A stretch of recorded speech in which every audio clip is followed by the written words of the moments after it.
Welcome back to the channel. Right now, trying to install this Twinz rear bumper. Like 9 years ago, I got a Type 2. I don't remember I had this much difficulty installing it. But this one gave me a little more trouble.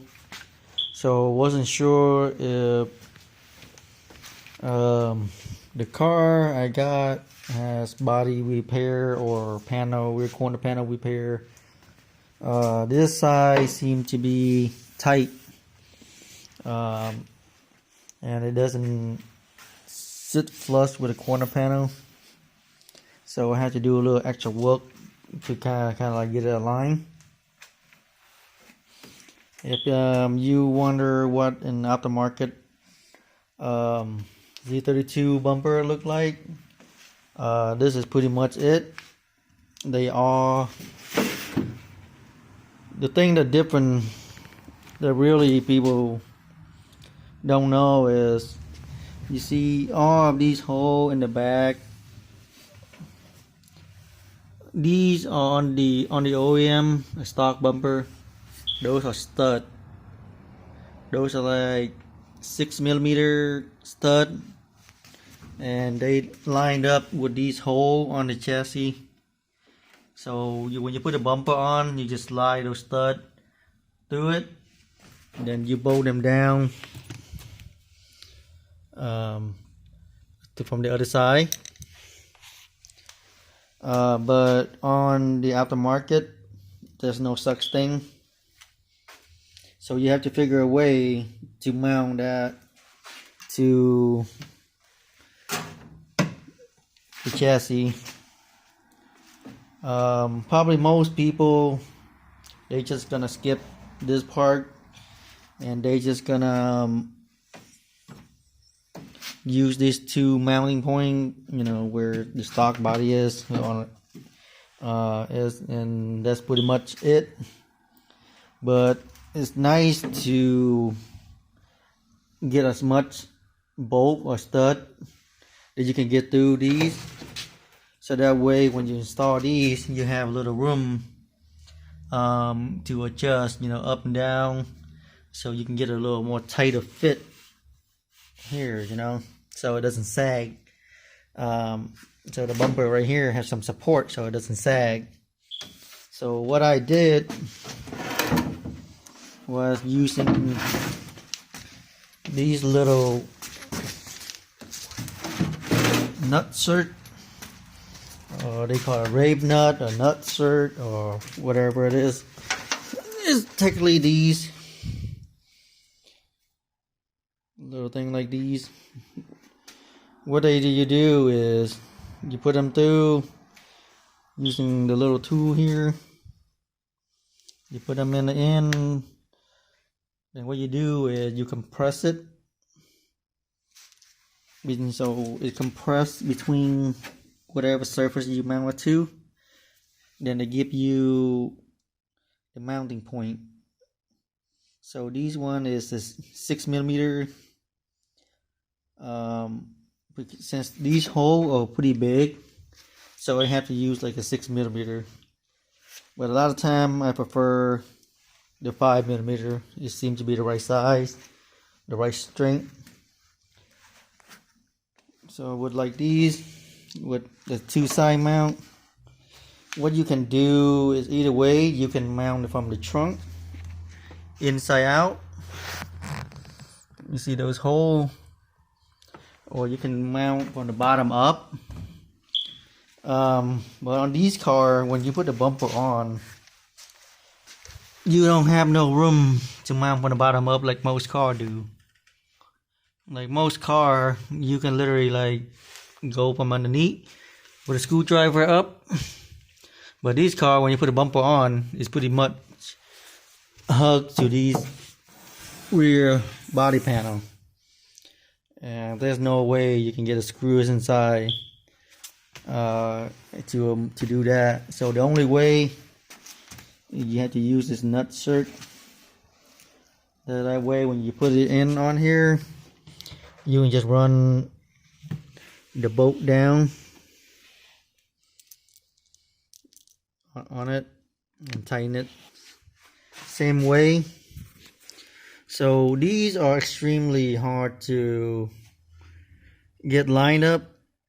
So there are like, let me see, at least 12 13 hole, and I try to do them all, but not all of them will line up, so you can get as much, you know, bolt through these, the better. So there's a couple of these that won't line up to the back of these. That's okay, you know, because they are like 6 inch apart, so it's not a big deal. I just need like 3 or 4 really to just kind of like support the rear so it doesn't sag down.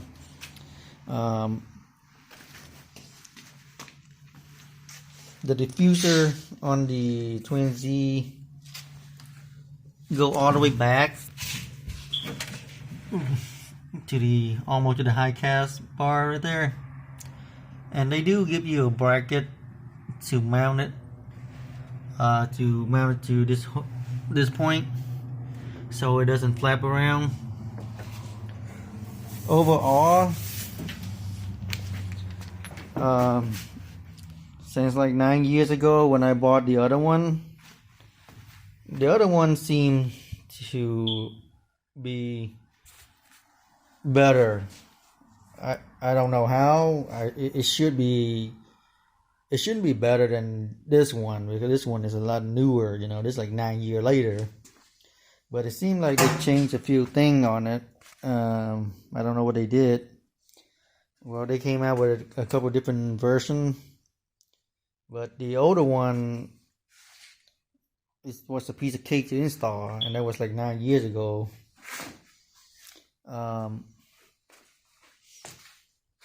That was for the rear. Right now, I'm also installing the front too.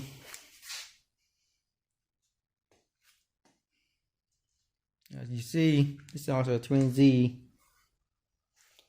So the front one are pretty much just like factory. You know, you have this little bar down here that go across the bumper. You bolt the bumper to it, and it's pretty straightforward.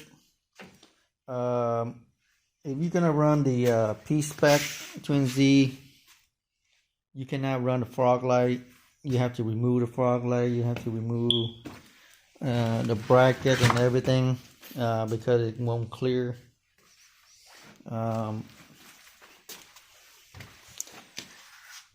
I have a little issue with this bumper.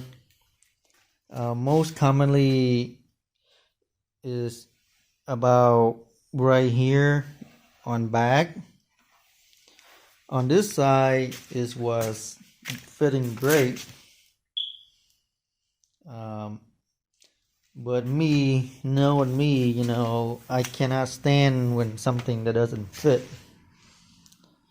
And luckily these are fiberglass, so you know you can fix them with no problem. You know, you can just sand them down, put a little more fiberglass on, sand it off, put some Bondo on.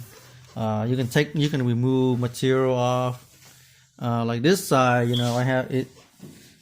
At first I thought it was maybe the fender that have the issue, but I don't think it's the fender because this is pretty stock and it seems to be pretty good condition. It doesn't have any damage.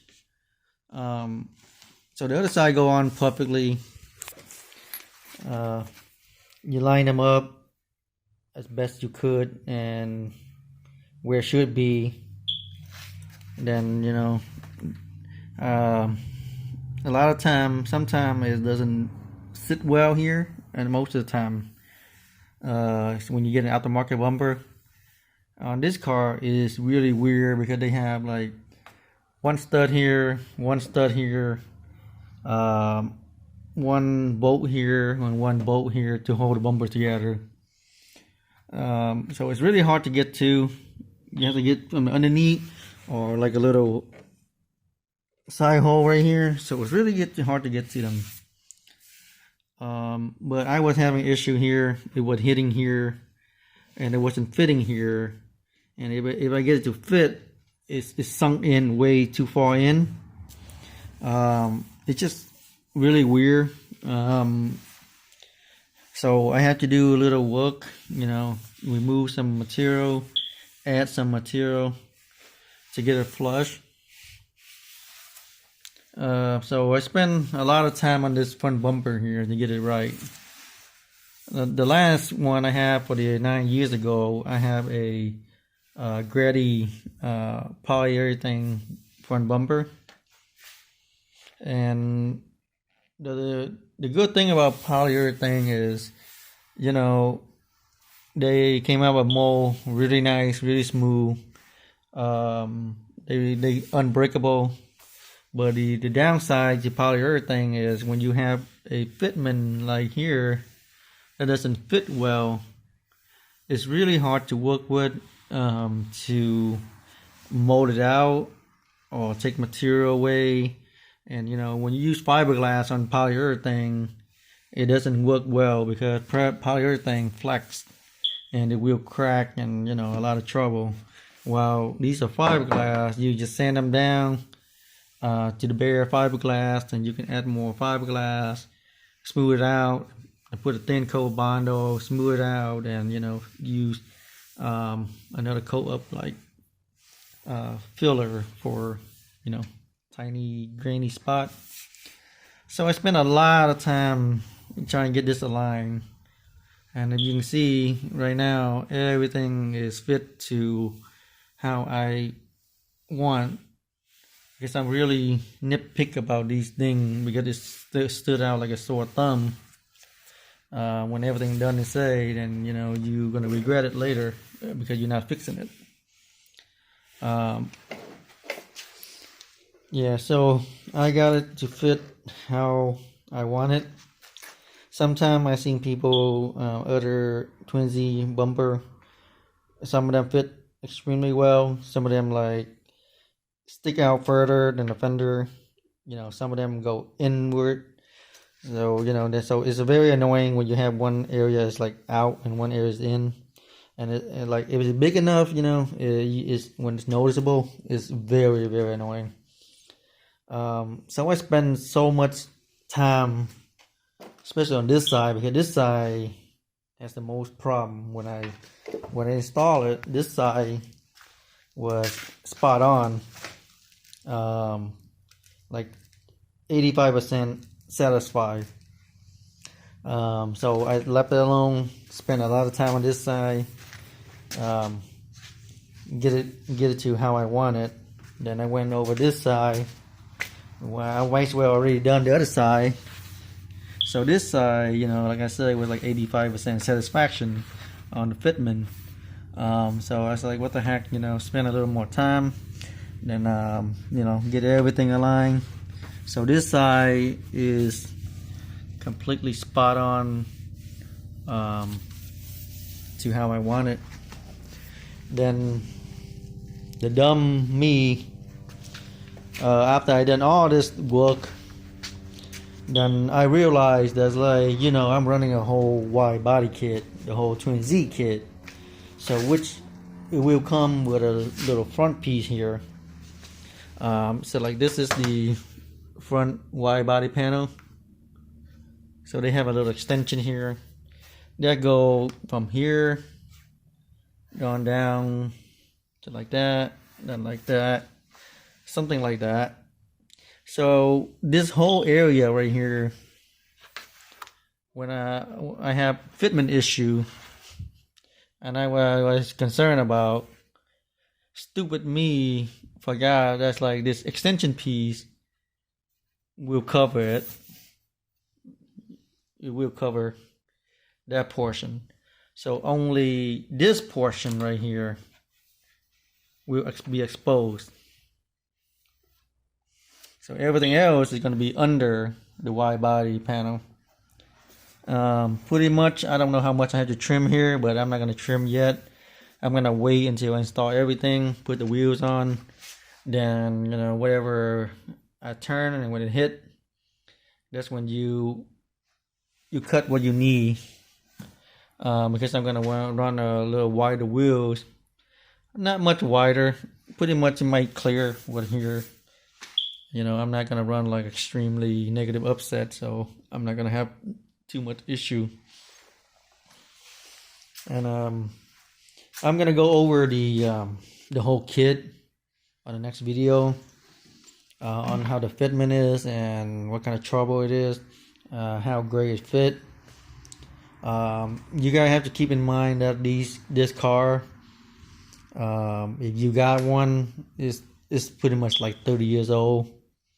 Every body panel on this car or your car, during its lifetime, you know, it been removed, put it back. So everything is not gonna be like a newer car where most of the panel hasn't been removed yet, you know. So when everything you buy, you put them on, that you're gonna fit a lot nicer and easier. So with these cars, you know, it's so old. You're gonna have rust spot. You're gonna have a lot of things. So when you doing a wide body, you know, you might run into a lot of issue. The small things, the small detail stuff, to get it to fit right. But all in all, this Twinz bumper, they are definitely worth the money. What they're asking for. I think the front one run close to 700. I got a lip too, but I will do that later. Really, you get what you pay for. So I have experience with Twinz like 9 years ago when I do the rear bumper and their spoiler. So I have no doubt when it comes to buying the wide body kit. I know exactly what I want and I go for it. I went with this P-Spec Twinz instead of keeping the stock JDM bumper. I just don't like the fog light, the turn signal. It's just so 90s, you know, it's so dated. I want something that just look more modernized, a cleaner look. So I went with this. And the material, I mean, like, you can tell that they spend a lot of time prepping these before they even ship out to you. So that's the great thing about Twinz is like they partnership with Z1 Motorsport to sell these, so they cannot do shitty job, or they cannot you know, ship something over to Z1 when it's crap and Z1 gonna get all the bad rep, you know. So all of these bumper, rear bumper, they pre-fitted, pre-trim, pre-drill hole, everything to the factory spec. So pretty much it's like every bumper that they send out, they pretty much put on a demo car for pre-fitting, then they ship it out, you know. But like I say, every car is a little different. This is a 30-year-old car, so it might fit, you know, the car that they demo or they use for demo. But when they get to us, you know, we might have a little issue here and there because things been moved around. So we have to spend a little extra time to make it right. And most of the time, you know, when you buy a body kit like this, they never recommend installing them at home. They recommend a professional, you know. But what's the fun in that if you're paying people to do it, you know? Yeah, so like it's definitely worth it. The rear bumper definitely is update the rear so much. You know, the Z32 rear bumper is so short. Yeah, then this one is like so much longer. Than they have a built-in diffuser on it. So it just update the rear so much. So I'm trying to do a few things here and there at the same time, in the winter time, because I can't take the car outside, so I'm trying to do everything here. And this thing right here is, I'm trying to make a custom tail light, using like, it's gonna be triple halo ring, just kind of like give it that modernized and a little different from what people usually run. I love the JDM rear. Eventually I'm gonna get a pair too, just to swap them out, but I just love build something unique just for myself, just be a little different. So on the next video, I'm gonna go over all the wide body panel. By then, I'm gonna put the mudguard pre-fitted. I'm gonna put a few screw on it just to hold it down, so I can see all the fitment and I can tell you that. Right now, like that's the front bumper is pretty straightforward. It's exactly like the factory. You just remove your factory, then this go on the same way. The rear one, it's a little different because they don't, like I said, they don't have stud here to go into the hole, so you have to kind of like figure a way to do that on your own. So if you have a Z32, look into a Twinz. What is it? I don't think anybody go over detail on the Twinz. Well, they showed the car is being done or installed, but they don't really give you an insight of how these bumper differ from stock one. What's the point when how does it mount and all that stuff like that, So I'm just kind of like give you an idea of how they fit, what kind of quality they are. Yeah, they are great. I'm not definitely satisfied with them. Even though they have a little issue here and there, but like I'm not complaining because this is a 30-year-old car. If it's like a newer car, less than 10 years old, and they don't fit right, then yeah, then something is you can say it's their fault, But I'm pretty satisfied with it. So that's gonna be it for this video, and we're gonna get back on the next video and with go the wide body and all that.